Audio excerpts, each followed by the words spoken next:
What's happening, guys? This is my No Man's Sky video. Make sure that if you liked it to drop a like, and if you really liked it, please subscribe because it helps out a massive amount. And enjoy. I'll catch up with you after the video. Peace.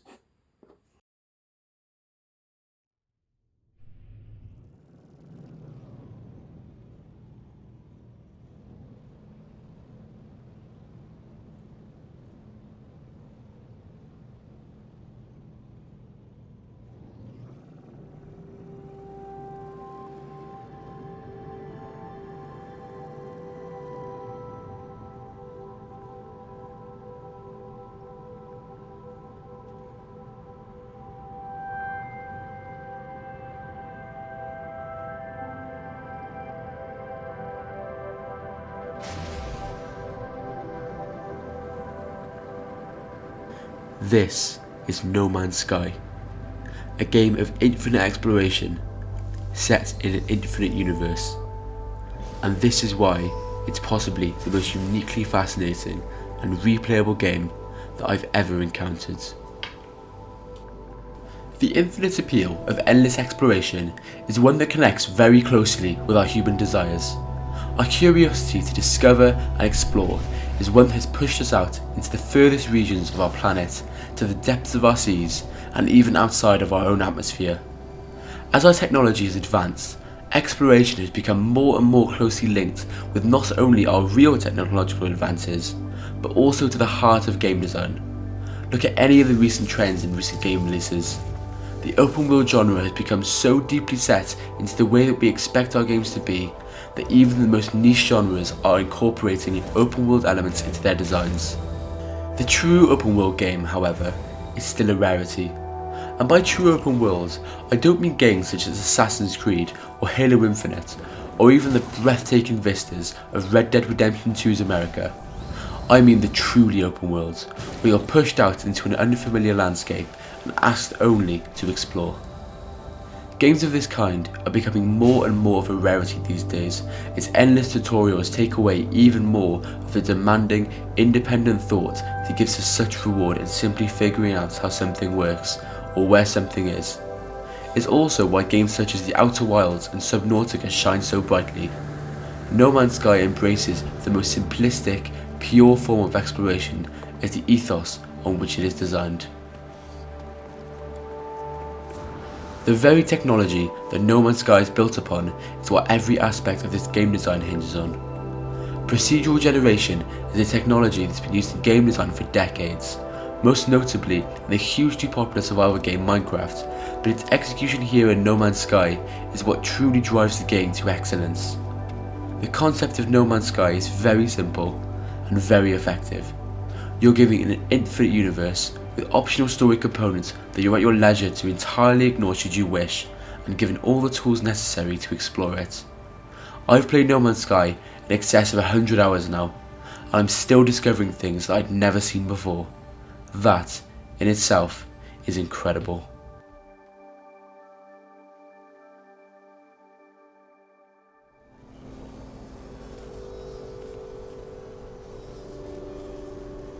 The exploration in No Man's Sky isn't the empty exploration you might think a game with this breadth would have. Each planet offers up a very different experience, and some more than most. Among the more standard planets, there are rare anomalies. Some planets are entirely monochromatic, with black and white scenery tinting the colour of everything from your ship to your mining beam. There are planets laden with gold and silver, only to be swarmed with valuable but deadly whispering eggs, which can be broken to produce a rare larval core at risk of summoning a swarm of biological horrors. It's the balance of the locations you explore that makes No Man's Sky so interesting. Each system isn't just empty space filled with a few planets to explore. There are races of sentient aliens that litter almost every solar system, and each solar system has its own dominant species, economy, and conflict level. These can affect how easy it is to inhabit each planet. Some systems can have an ongoing conflict, and this has the effect of sentinel robots patrolling planets, plundering space pirates, and huge freighters warping into the system to take stock of their surroundings. These can have minor consequences, such as having to rescue pirate-attacked freighters, to planets being almost uninhabitable because of the swarms of sentinels inspecting their ecosystems. It's part of the reason you never really feel lost in the vast void of No Man's Sky. Let us take a deeper dive into the world and the various systems within it.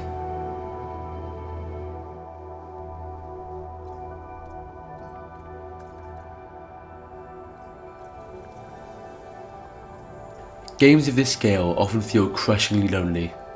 Being alone in a gigantic world is a very individual concept, and while it can be therapeutic for some, the size of No Man's Sky has the potential to hurt it more than it helps it. Fortunately, you're never really alone in the No Man's Sky universe. There are 3 different distinct species of alien that inhabit every solar system. Each one of these species has their own language, culture, and temperament. The Gek are friendly, mild-mannered creatures that seek to trade and make allies with travelers. The Korvax are members of a hive mind with digital consciousnesses and knowledgeable personalities. Finally, the Vy'keen are a warrior race interested in weapons and strength, and treat outsiders with suspicion. You are able to learn their languages and form attachments to each race through the reputation system, which increases your rank with each race based on your actions. These systems make No Man's Sky so much more interesting and personal to me, as it feels like you carve your own path into the universe. The other part of the game that invokes these feelings is the settlement system. On my current save, I have a little town on a cold planet named Mos Eisley, and yes, I am a massive Star Wars nerd.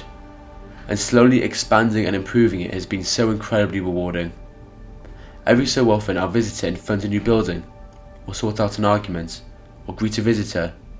Mos Eisley started off as a little C-class settlement on a hostile planet, but now it's turned into a respectable B-class town with all the problems presented by the planet solved.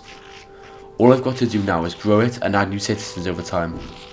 You can actually see your citizens' approval of your choices, as every citizen has a bubble over their head showing what they're thinking or doing that exact moment. It's incredibly immersive and adds so much more to the world of No Man's Sky.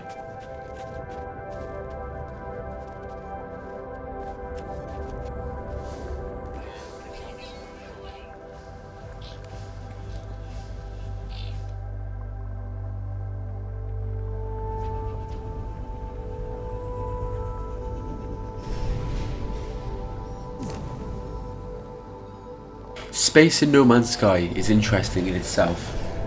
One would expect the areas between worlds to be empty, but in reality there's actually lots going on. For example, there are space stations situated in the space between every planet. There's random pirate encounters, times where you'll be scanned for valuable loot and then attacked by pirates if you have valuables on board. There's also the freighter system. At any point in the game, once you own one, you're able to summon your freighter. And my Star Wars brain basically vibrates every single time I do this. It's just, I don't know, cinematic. It's a giant ship that appears from a portal and you can build a base on it. What's not to like? It's also just another one of No Man's Sky systems that makes it so much more tempting to explore. Each freighter comes with a hyperdrive that has so much longer range than the small one installed on your ship. Plus there's even more of a push to go further and further into the universe. And there's nothing cooler than seeing the freighter materialise out of thin air into the atmosphere as you summon it from the ground. You choose your own destiny in the space of No Man's Sky. I found that the best ways of making money in the early game are most definitely linked to piracy. So No Man's Sky basically allows you to become an intergalactic goods smuggler.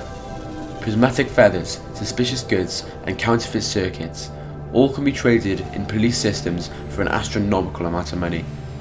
These are so rare because they can only be found in outlaw systems, which are lawless solar systems ruled by pirates.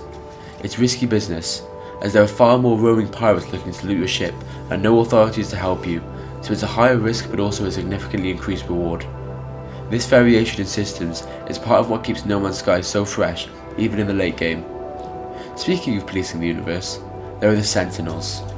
Strange, robotic creatures, not allied to any race, but hunt down wrongdoers and punish those that obtain resources from the planets they protect. Sentinels are a threat to any traveller.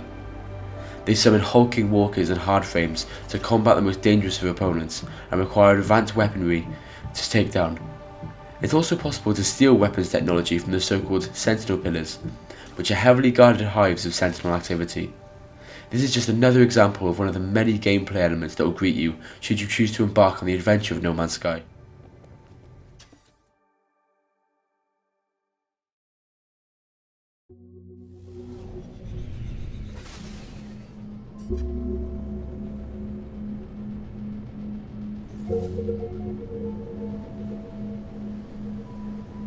Over time, there's been so many new features added to No Man's Sky. At any given moment, I could choose to mine for materials, ride my exocraft and hunt for salvaged data, explore a new star system, build my settlement, create a new base on an alien world, or search haunting abandoned freighters for rare items, to name but a few ways to play. There are many ways to enjoy No Man's Sky, and since the most recent updates at time of recording, you can not only choose which game mode you'd like to play in, but customize your difficulty settings to your every preference. Prefer not to have to refuel your starship manually? Simply change the difficulty settings to not require manual refueling. Not liking having to scrounge for resources to craft items? Either make resources much easier to obtain, or simply turn your crafting requirements off. It's simple and easy now to tailor the experience of No Man's Sky to your every want and need, and it goes a long way for the wider appeal of this incredibly well made game. It's incredible to think that there's still new features being added to the game, even 6 years after being released. Developer Hello Games has created a masterpiece of exploration, freedom, and creativity that continues to expand to this day. I'm so proud to call this one of my favourite games of all time, and I absolutely recommend that everyone plays it. There's a little something for everyone in this massive universe, and No Man's Sky's broader appeal continues to grow. While it becomes bigger in scope, the core of its design never changes: exploration. The heart of No Man's Sky will always be discovery, and with more and more being created to discover every year, there's never been a more exciting time to jump in. I absolutely adore No Man's Sky, and I thank Hello Games for making something so captivating and so bold, and for continuing to work hard and to provide more content for us to enjoy. If you've got Game Pass, it's available now, so hop into your starship, as you never know what you might discover.